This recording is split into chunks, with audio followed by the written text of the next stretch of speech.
Welcome back, friends. Today we will discuss the backbone number one, that is how to plan an audit, and after this, we will discuss about how to execute the audit, right?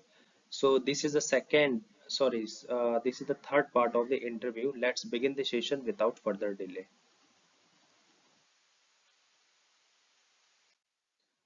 Okay. So here the question number one: what are the two important backbone of domain one CISA? Okay. So if we talk about the backbone in domain one, guys, number one is how to plan the audit. Second one is how to execute the audit. Most important phases of domain one must ask in interview question.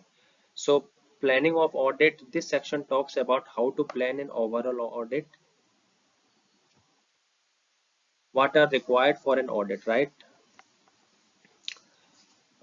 Let's take an example, right? You have been asked to audit an organization. So, what are the requirement of your side? Oh, okay. These such questions, right? Includes in planning of audit. Second part is the execution, right? It consists of how to report, right? How to perform your audit and all. Coming to the next question.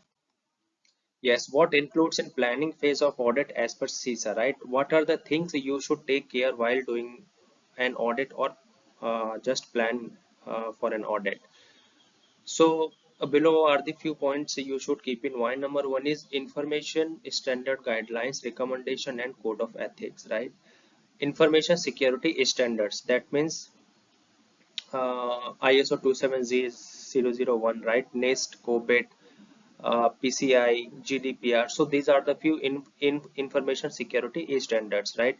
You should audit as per the recommendations given by these international standards. Second is guidelines, right? What are the guidelines under these cases, right? Recommendations. Recommendations means for mitigate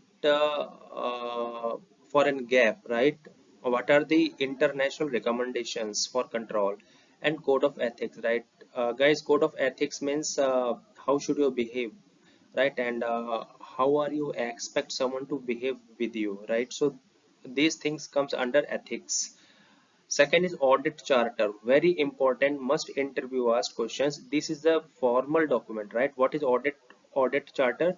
This is a formal document which defines audit scopes, who are the authorities, responsibilities, and position within an organization. Charter are the best way to agree and describe how audit are beneficial and provide value to the organization, right? You must have seen that there are certain tabs in audit. So in which first the particular first tab should be for audit charter. Let's describe more in the next slide. So audit charter must include, right, introduction, right? How audit provides you benefits for an organization.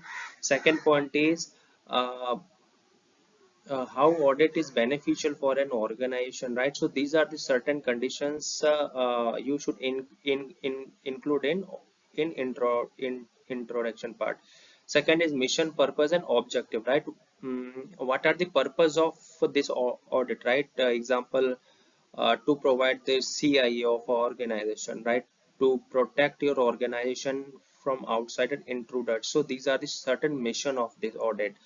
Scope of this function is, scope means, guys, what are the step by step routine, right? You have to follow within an audit.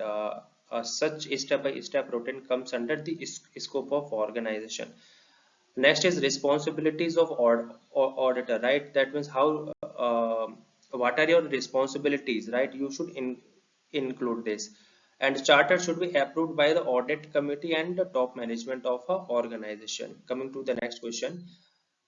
Yes, so one more thing, guys. What are the types of control, right? For example, preventive control, detective control, and corrective one.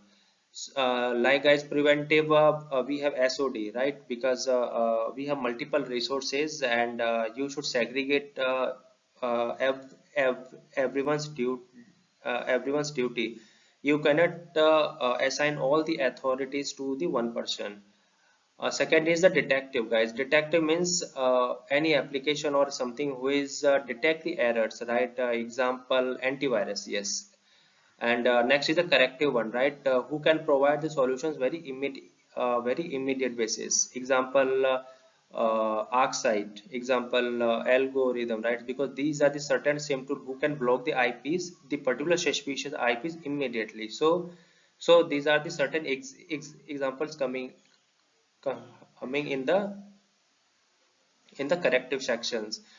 Next is the audit, risk-based audit planning, right? See, we generally perform the audit in two ways, right? In which number one is the international standard audit. Second one is a risk-based, right? We more preferably the risk-based audit. How? Because as per the risk category, right? It's recommended to do the audit as per the risk type. Example, we have a organization in which multiple business processes are there, right? So we have to first categorize that which risk is more, or we can say high, medium, and low, and accordingly we have to set up our routine, right? Okay, next question is, a term is very popular in audit called vouching, right? What is means? Guys, vouching is like a proof of evidences, right? Which is generally we are using in a transaction or in financial domains. As you can see here, voucher is voucher is evidence of transaction, very popular in finance audit, but nowadays it's frequently used in another domains as well. It means collection of devices. Uh, it means collection of evidences which shows the proof like date and time of the system, right? Transactional record, snapshot, etc. are called the voucher. So guys, vouchers are nothing but a kind of evidences you are collecting so that they can support your tricks. So guys, these are the certain questions in this session, and in next video we will bring up more CISA domain one interviewer questions basically on the execution of the audits. So guys, thank you so much for watching, and keep subscribing, hit the bell icon, and don't forget to share. Thank you so much. Have a nice day.